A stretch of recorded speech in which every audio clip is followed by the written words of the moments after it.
The debut novel of Tobias Begley, The Enchanter, enters the fields with a lot of promise and a quality of writing that constantly improves throughout its length. The world of Cree, in which the story takes place, is woven with a significant amount of interesting magic and potential. There are sorcerers, witches, druids, and numerous mysterious beings that wield magic in distinctive ways. The magic system falls into the soft category, which is not a surprise.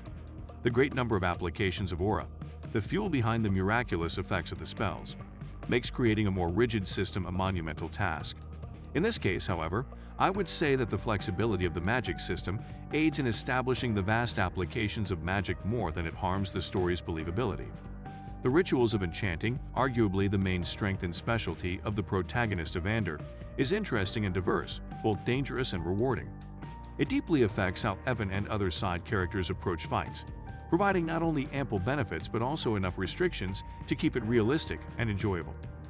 The romantic relationship between Evander and Ashin is resolved relatively early in the story, unlike many other books where the culmination of such relationships risks contrivance to create an intriguing sense of frustration for the reader.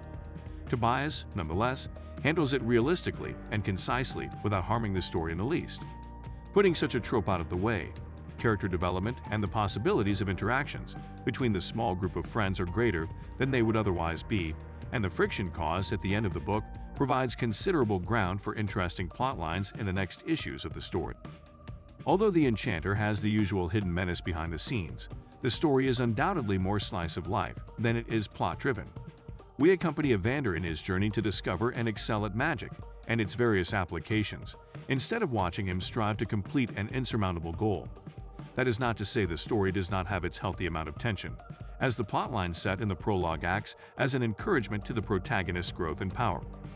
This is Tobias Begley's first dive into writing progression fantasy, and that is noticeable.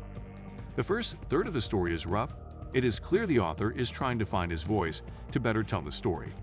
However, what is also clear is how significantly he improved his writing by the end of the book, as storytelling, plot introduction, and character interaction get progressively more subtle and interwoven in the world established.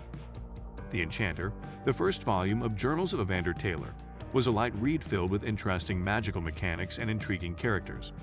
For a debut novel, it presents a lot of writing growth and promise for the books to come. Though the magic system could use a little more detailing and polishing, it's intriguing and fun, managing to grab my attention and keeping me turning the pages to find out what new clever invention Evander comes out with.